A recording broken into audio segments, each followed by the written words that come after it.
ভাত রান্নার মতোই সহজ হচ্ছে আজকের এই কাচ্চি বিরিয়ানি রান্না। যেই রেগুলার মশলাগুলো সবসময় আমাদের কিচেনে থাকে ওই মশলাগুলো দিয়েই আজকে এই কাচ্চি বিরিয়ানি রান্নার রেসিপি শেয়ার করেছি। তো এর জন্য হচ্ছে প্রথমে এখানে একটা পাত্রে 2 কাপ বাসমতি চাল নিয়ে নিয়েছি। চাইলে এখানে চিনি গুঁড়ো পোলাওয়ের চালটাও নিতে পারবেন।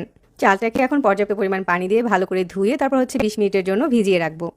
তারপর হচ্ছে কাচ্চি বিরিয়ানি রান্নার জন্য এখানে মুরগির মাংস নিয়েছি 600 গ্রামের মতো। আমি ঠিক চাল যতটুকু নিয়েছি তার থেকে একটু বেশি মাংসটা নিয়েছি। এখন এই মাংসটাকে একটা পাত্রে নিয়ে নিচ্ছি। এরপর এখানে দিয়ে দিচ্ছি 1 টেবিল চামচ রসুন বাটা আর 1 টেবিল চামচ আদা বাটা। পরিমাণ মতো লবণ দিয়ে দিয়েছি, হাফ চামচ হলুদ গুঁড়া দিচ্ছি আর 1 টেবিল চামচ মরিচের গুঁড়া দিয়ে দিচ্ছি। 1 চামচ দিচ্ছি জিরার গুঁড়া আর 1 চামচ দিচ্ছি ধনিয়ার গুঁড়া। সামান্য একটু করে দিয়ে দিচ্ছি জয়ফল আর জয়ত্রীর গুঁড়া। 1 চামচ গরম মশলার গুঁড়া দিয়ে দিচ্ছি আর সাথে কিছু আস্ত গরম মশলা দিয়ে দিচ্ছি, দারুচিনি, এলাচ, তেজপাতা, লবঙ্গ আর কালো গোলমরিচ। হাফ কাপের মতো ফ্যাটানো টক দই দিয়ে দিচ্ছি আর 1 কাপ পেঁয়াজ কুচি দিয়ে দিচ্ছি। 1/4 কাপের মতো পেঁয়াজ বেরেস্তা দিয়ে দিচ্ছি। 7-8টা কাঁচামরিচ দিয়ে দিচ্ছি। বেরেস্তা ভাজা তেল দিয়ে দিচ্ছি। এখানে হাফ কাপের থেকে একটু বেশি তেল আছে। এখন এই সব মশলাগুলো মাংসটার সাথে খুব ভালো করে মিশিয়ে নিচ্ছি।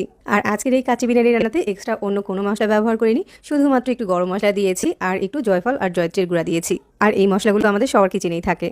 মশলার সাথে মাংসটা যখন খুব ভালো করে মাখানো হয়ে গিয়েছে তখন এখানে 2টা আলু একটু বড় বড় সাইজ করে কেটে নিয়েছি, ওইটা দিয়ে দিচ্ছি। আলুটা দেওয়ার পরেও মশলার সাথে একটু নেড়েচেড়ে মিশিয়ে নিয়েছি। এরপর এখানে 1 কাপ নিয়েছি লিকুইড মিল্ক, এখান থেকে অর্ধেকটা পরিমাণ দিয়ে দিচ্ছি। তারপর হচ্ছে হাত দিয়ে নেড়েচেড়ে এভাবে করে একটু মিশিয়ে দিচ্ছি। এখন হচ্ছে এই পাতিলটাকে আমি চুলায় বসিয়ে দিব। চুলার একদম মাঝারি আঁচে মাংসটাকে কিছুক্ষণ কষিয়ে নিব। আর ততক্ষণে হচ্ছে বিরিয়ানির জন্য আমরা রাইসটা রান্না করে নিব। একটা পাত্রে হচ্ছে পর্যাপ্ত পরিমাণে পানি ফুটিয়ে নিয়েছি আর তার সাথে 1 চামচের মতো লবণ দিয়ে দিয়েছি।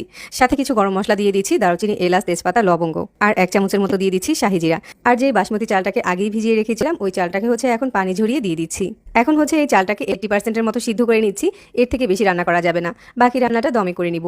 চালটা 80%-এর মতো সিদ্ধ হয়ে যাওয়ার পর চালটাকে পানি ঝরিয়ে উঠিয়ে নিচ্ছি। আর এরই মধ্যে মাংসটাও কিন্তু আমাদের কষানো হয়ে গিয়েছে। এখন এখানে 1 চামচের মতো চিনি দিয়ে দিচ্ছি আর একটু নেড়েচেড়ে মিশিয়ে দিচ্ছি। ঝোলটা যখন ঠিক এরকম পর্যায়ে থাকবে তখন এখানে দিয়ে দিচ্ছি 80%-এর মতো সিদ্ধ করে রাখা রাইসগুলো। বাকি যে হাফ কাপ লিকুইড মিল্ক ছিল ওই মিল্কের সাথে 2 টেবিল চামচ ঘি মিশিয়ে নিয়েছি, ওইটা উপর দিয়ে দিচ্ছি। এখানে কোনো রকম পানি দেওয়া যাবে না। 1 চামচের মতো কেওড়া জল দিয়ে দিচ্ছি আর এখন উপর দিয়ে পেঁয়াজ বেরেস্তা দিয়ে দিচ্ছি। 1 চিমটি জর্দার রং পানিতে মিশিয়ে ওইটা উপর দিয়ে দিচ্ছি। এটা একেবারেই অপশনাল। 5-6টার মতো কাঁচামরিচ দিয়ে দিচ্ছি। এবার হচ্ছে পাত্রটাকে ঢাকনা দিয়ে ঢেকে দিচ্ছি। এরপর নর্মাল যে রুটি সেঁকা তাওয়া আছে ওই তাওয়াটাকে চুলার উপরে বসিয়ে দিয়ে তারপর পাত্রটা এর উপরে বসিয়ে দিচ্ছি আর চুলার আঁচটাকে একদম মিডিয়াম করে দিচ্ছি। চুলার একদম লো হিটে এভাবে করে হচ্ছে বিরিয়ানিটাকে 10 মিনিটের মতো দমে রান্না করে নিয়েছি। এভাবে করে বিরিয়ানিটা রান্না করার কারণে কিন্তু পাত্রের তলাতে একটুও পোড়া লাগেনি। এখন হচ্ছে আমাদের বিরিয়ানি রান্না করা কমপ্লিট। গরম গরম পরিবেশন করে নিচ্ছি। যাদের কাছে চিকেন কাচ্চি বিরিয়ানিটা ভালো লাগে তারা এভাবে রান্না করতে পারেন। আর ব্যাচেলারদের জন্য রান্নাটা অনেক সহজ হয়ে যাবে। একদম ঘরে থাকা মশলায় সিম্পল করে এই রান্নাটা করে নিতে পারেন। আর সহজে আমাদের রেসিপিগুলো ভালো লাগলে পেজ ফলো করবেন আর চ্যানেল সাবস্ক্রাইব করবেন। সবাই অনেক বেশি ভালো থাকবেন। আল্লাহ হাফেজ।